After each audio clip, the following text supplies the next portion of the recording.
నమస్తే అందరికీ. నేను Philomena. All India council of human rights ఛానల్‌కు అందరికీ కూడా స్వాగతం.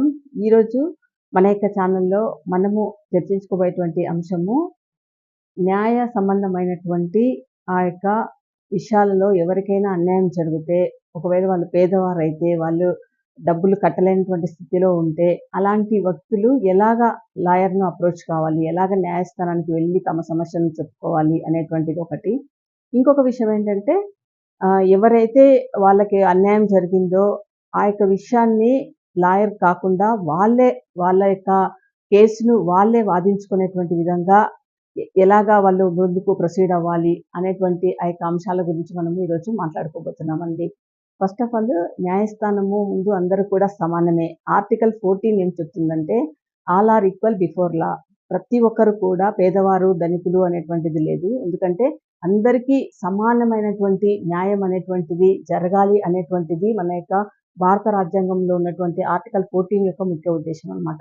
ఈ యొక్క ఆర్టికల్ ఏం చెప్తుందంటే ఎవరైనా పేదవారు ఉంటే ఒకవేళ వాళ్ళకు డబ్బులు కట్టలేనటువంటి స్థితి ఉంటే అడ్వకేట్‌ని పెట్టుకొని ఆ యొక్క వాళ్ళ కేసును వాదించుకునేటువంటి ఆ యొక్క స్తోమత వాళ్ళ దగ్గర లేకపోతే వాళ్ళు తప్పకుండా ఆ యొక్క న్యాయస్థానాన్ని అప్రోచ్ అయ్యి అక్కడ ఉన్నటువంటి ఆ యొక్క అడ్వకేట్స్‌తో వాళ్ళు మాట్లాడి ఎవరైతే వీళ్ళకు ఫ్రీ సర్వీసెస్ ఇస్తారో వాళ్ళ ద్వారా ఫ్రీ సర్వీసెస్ తీసుకునేటువంటి ఆ యొక్క అవకాశాన్ని కూడా న్యాయస్థానము కల్పించిందనమాట.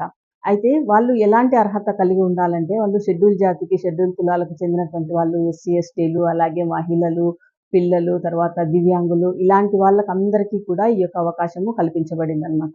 ఇంకొక విషయం ఏంటంటే మన యొక్క జీవించేటువంటిది మన యొక్క హక్కు అన్నమాట. ఆర్టికల్ 21 ప్రకారం జీవించేటువంటిది మన హక్కు కాబట్టి ప్రతి ఒక్కరు కూడా న్యాయబద్ధంగా జీవించాలి. ప్రతి ఒక్కరికి కూడా అన్యాయం జరిగితే ఆ యొక్క అన్యాయం నుంచి వాళ్ళు బయటకొచ్చి న్యాయబద్ధమైనటువంటి ఒక జీవితం జీవించాలనేటువంటిది ఆర్టికల్ 21 యొక్క ఉద్దేశం అన్నమాట.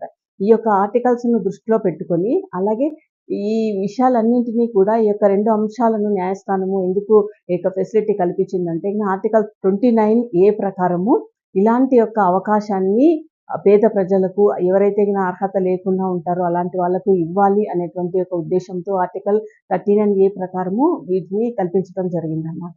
ఇంకొక విషయం ఏంటంటే ఎవరైతే వాళ్ళ యొక్క కేసు ఉంది, వాళ్ళకు అన్యాయం జరిగింది, వాళ్ళు ఏ ఒక్క అడ్వకేట్‌ను పెట్టుకోకుండా వాళ్ళ యొక్క కేసుని వాళ్ళే వాదించుకోవటం అనమాట. అంటే వాళ్ళ కేసు గురించి వాళ్ళే న్యాయస్థానం ముందు మాట్లాడి దానికోసమని వాళ్ళు న్యాయం కోసము వెళ్ళటం అనమాట.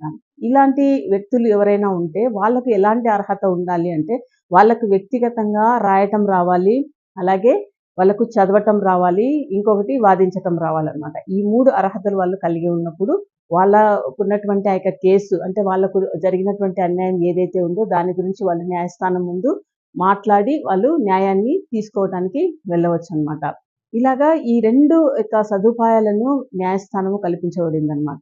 అయితే వీటిని ఎలాగ అప్రోచ్ కావాలి ఏంటి అనేటువంటి విషయాలన్నీ కూడా మనము ఎవరైనా అలాంటి పరిస్థితిలో ఉంటే అలాంటి వ్యక్తులు ఫస్ట్ కోర్టు దగ్గరికెళ్ళాలండి. కోర్టు దగ్గరికెళ్తే అక్కడ ఫ్రీ లీగల్ సర్వీసెస్ అనేటువంటిది బోర్డ్ ఉంటుందనమాట. అక్కడికెళ్ళి ఎవరినైనా విచారించినప్పుడు అక్కడ ఉన్నటువంటి గవర్నమెంట్ అడ్వకేట్స్ అంటే వాళ్ళు ఏ చార్జెస్ తీసుకోరనమాట. ఫ్రీగానే సర్వీస్ ఇస్తారనమాట.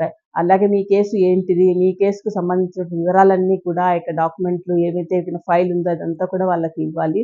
అలాగే మీరు బీపీఎల్‌కు సంబంధించినటువంటి వ్యక్తులై ఉండాలన్నమాట. బీపీఎల్ కార్డుకు సంబంధించినటువంటి అంటే బివర్ ఏంటంటే బీపీఎల్ అంటే ఏంటంటే బిలో పావర్టీ కలిగినటువంటి ఆ యొక్క వ్యక్తులకు మాత్రమే ఈ యొక్క సదుపాయాలను కల్పించడం జరిగిందనమాట. కాబట్టి ఎవరైనా ఇలాంటి పరిస్థితులలో ఉంటే వాళ్ళకు తప్పకుండా ఈ యొక్క వీడియోను షేర్ చేయండి. ఎందుకంటే ఇది మనం ఒక రకంగా వాళ్ళకి మనం సహాయపడినటువంటి వాళ్ళం అవుతామనమాట. అలాగే ఇంకా ఎవరైనా మీకు తెలిసినటువంటి వాళ్ళు ఇలాంటి పరిస్థితిలో ఉంటే వాళ్ళకి తెలియజెప్పండి. ఎందుకంటే న్యాయస్థానం దగ్గర మనం ఎలాగైనా కూడా వెళ్ళి మన యొక్క న్యాయాన్ని తీర్చుకోవడానికి అనేక రకాలైనటువంటి భారత రాజ్యాంగంలో ఉన్నటువంటి యొక్క మెయిన్‌గా ఉన్నటువంటిది ఏంటంటే భారత రాజ్యాంగం యొక్క హక్కులను మనకు కల్పించిందండి. ఆ యొక్క హక్కులు ఎలాంటి హక్కులు అనంటే చూడండి ఫ్రీ సర్వీసెస్ అలాగే వాళ్ళ యొక్క కేసును వాళ్ళే స్వయంగా వాదించుకోవటం అనమాట. అంటే ఇది నిజంగా ఎంత మంచి అవకాశం కల్పించారంటే ఆ యొక్క రాజ్యాంగము ఎంత అవకాశాన్ని ప్రజలకు కల్పిస్తుందంటే వాటినన్నింటినీ కూడా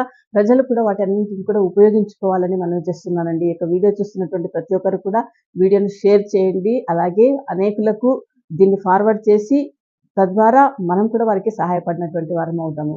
మన యొక్క ఛానల్‌లో అన్నీ కూడా ఇలాగ సోషల్ అవేర్‌నెస్‌కి సంబంధించినటువంటి ఆ యొక్క పోస్ట్‌లన్నీ కూడా పెట్టడం జరిగింది. ఈ యొక్క ఛానల్‌ని మీరు విజిట్ చేయొచ్చు. Thank you so much watching this video.